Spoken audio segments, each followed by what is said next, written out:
What's going on, guys? Welcome to One Collective. My name's Tony, and today I'm going to tell you how to start your own motorcycle channel on YouTube. So this is basically how I started. There are lots of ways to do it. I'll try and cover as much as I can, but we'll see how we go. First, you'll have to decide what sort of content you want to make.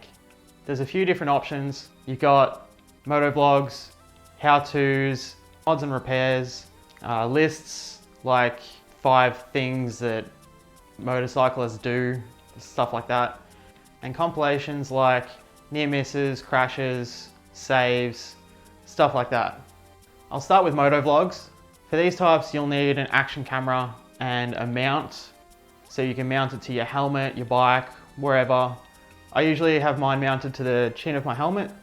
I feel like the point of view from the chin mount is the best because you get to see pretty much everything that goes on from the point of view of the rider. You'll also need a microphone and some sort of audio recorder, but I'll get into that a little bit later. Most importantly, you'll need something to say.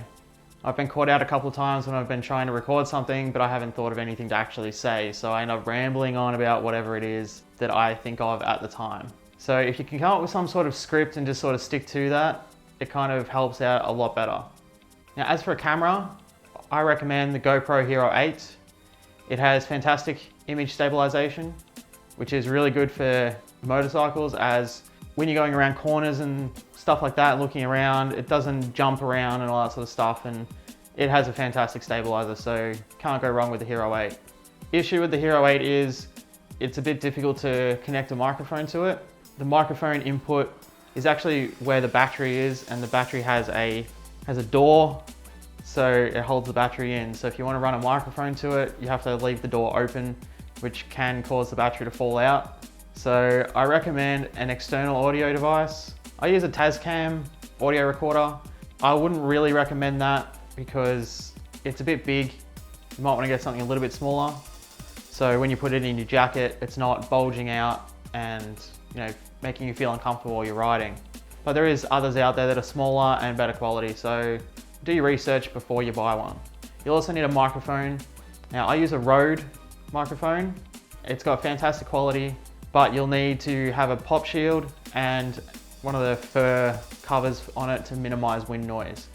If you've seen some of my other videos, like my other moto vlogs and stuff, I had some issues with wind noise, but I've since added the pop shield and the fur, and the wind noise is almost gone. It's much better quality now. Now, I leave a microphone in my helmet so I don't have to keep taking it out and putting it in, but I use obviously a lapel mic for every other video I have, so I have two microphones that I use in different videos. Also, you'll need the GoPro mounts. Now, it depends on where you want to mount them. As for helmet mounts, I use a Moto mount, 3D printed custom for my helmet. So these guys are based in New Zealand, and it was like $40, and I've got a GoPro mount that fits directly onto the chin, and it's molded to my helmet. So it's fantastic. If you use the GoPro mounts, you most of the time have to add some silicone or liquid nails or something like that to make it stick on there, and it just doesn't look good. So I definitely recommend looking up Moto mounts, seeing if they have a mount for your helmet. But I'll put the link to Moto mounts in the description so you guys can check out if they have a mount for your helmet. But they're always making new ones, so make sure to check them out every couple of months and see if they have something for you. Otherwise, if you want the side mounted helmet, I don't really recommend that, but a lot of people tend to use them. The side mounts are okay, but you miss out on everything on whatever side the camera is not on. So I personally don't really like those too much, but it's up to you. If you want to use those or a top mount or a bike mount, it's entirely up to you. Now, with the external audio, the only real trick to that is syncing it up with the video in editing. If you have a good quality editing software, it's not really an issue, but if you've got something cheap like I use, then it can be a little bit difficult. So if you can use a good editing program, do it. But if you're on a budget and you don't have a good enough computer and all that sort of stuff, then there is ways around it. Now, I use Windows Video Editor just because my laptop isn't actually good enough to run Adobe Premiere Pro. It just doesn't like that program. It crashes all the time. So with Windows Video Editor, has all the basic features. So every single video that I've made so far has been with that program. So it does the job. There's just a lot of things that I wish I could do that I can't with it. So yeah, if you have a good enough computer, try Adobe Premiere Pro or something of that like, and they're a little bit harder to figure out, but once you figure them out, they're fantastic programs and they'll do absolutely everything you want them to do. Now the next type of video is the how-tos. So how to change your brake pads, how to change the oil, just stuff like that. With these types of videos, you can just use the camera's audio if you like. I still use an external audio recorder because if I want to move around, then the audio is consistent. The GoPro audio is fine, but if you move around, it can get a little bit inconsistent. So I always use a lapel mic on every video I do now. Some of my earlier ones, I didn't have the microphone, so I did use the GoPro audio. It works fine if you're just starting out, so don't worry too much about that. You can definitely use it. Also, if you're not comfortable with showing your face on the camera yet, that's completely fine. I didn't show my face until like my 14th video, so don't feel ashamed of not doing that. You can work up to it. So if you want to do these how-tos, I used a headbound mount for the GoPro, and that gave a POV look at what exactly I was doing. So there's ways around it if you don't want to go that route just yet.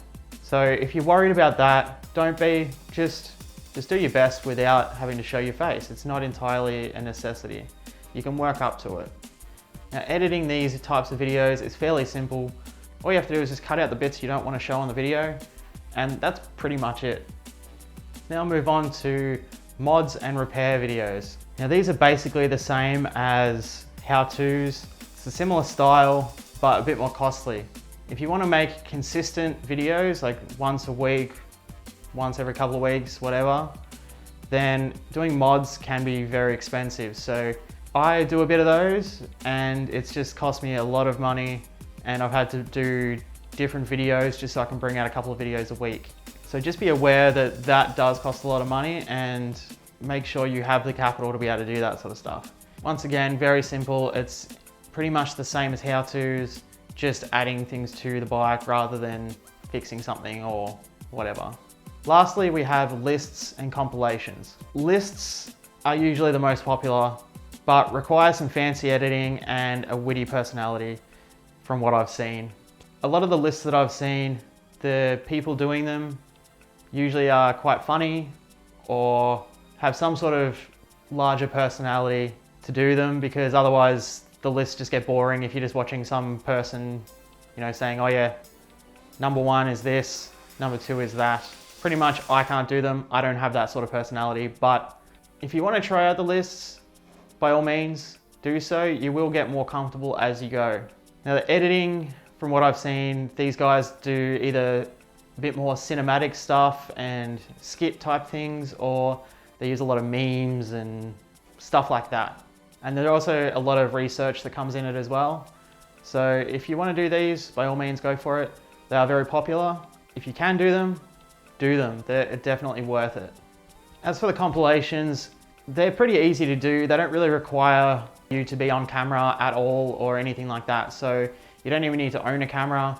All you pretty much have to do is have a computer and an editing program, and you just use other people's videos and just smash them together. So these are easy to do. They get a lot of views, but just remember, if you are looking to make some money or make a career out of doing YouTube, YouTube doesn't actually pay you for these compilation videos because you're not using your own content. But in saying that, there are ways to make money off compilation videos. If you have enough subscribers, you can sell merch, you can get sponsorships and all that sort of stuff. So it can be lucrative, but it takes a while to do, but all the YouTube stuff does. I don't make money for the stuff I do. Now for the part that a lot of people actually wonder about is, can you make money off YouTube? Now, you can make money off YouTube. Before YouTube will pay you, you need to have 1,000 subscribers and 4,000 viewing hours of your content within a 12-month period. I've only been doing this for 6 months. So I only have about 200 subscribers and only about 1,000 hours worth of watching. So I still have a very long way to go. before I start getting paid, which is fine. I don't really do this to get paid. I do this just because I like doing it. And I like giving you guys the content and seeing what you guys think of everything and just being a part of the community. Also, another thing I want to say is don't be discouraged if your channel doesn't just blow up straight away. It takes a lot of time and a lot of patience. Now, I've done over 20 videos now over the 6-month period. It took 4 months to get 100 subscribers, and it's taken the 2 months to get the last another 100. If you just keep at it, make consistent videos, like do one a week or one every 2 weeks, the more videos you put out there, the more people will see them. So my advice is, if you can do one video a week, do one video a week. If you can do two, do two. So the more you get out there, the more people will see it. But just don't give up. What most people do is they'll make, 5 or 10 videos, realize they've only got, 10 to 20 subscribers, and they just give up because they think they're not going to go anywhere. Now, my first 10 videos, I had 80 subscribers. Now, those first 10 videos cost a lot of money to make and took a lot, like hours and hours and hours of time to make, but I love doing it, so why not just keep doing it? Anyway, that's it for today. Hope this helps some of you out. Let me know in the comments if you have a channel or if you're going to start a channel. I'd be happy to shout some of you guys out and connect with a lot of you guys and watch what videos you guys are making. I've already found some new channels.